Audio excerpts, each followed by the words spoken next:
Nafasi kushukuru Mokoro kwanza, ametushikilia sana kama vijana, si ndio?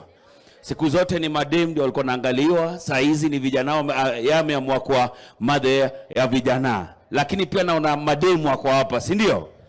Madem pia najua mada atakuwa anashughulikia, lakini saa hizi ameshikilia vijana. Mimi naweza kuambia kitu moja watu wangu.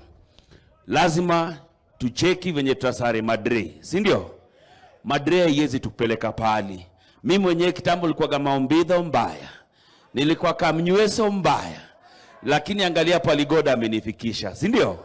Lazima ubadilike kwanza ndio uanze kufikiria maisha yako, si ndio? Uanze kuangalia siku moja utatafuta msupa, mujenge nao hao, mkae pamoja na watoi, si ndio?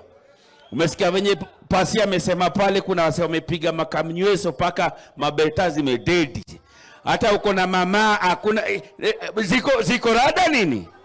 Ziko bie. Munanikemba nini? Mbekse basi.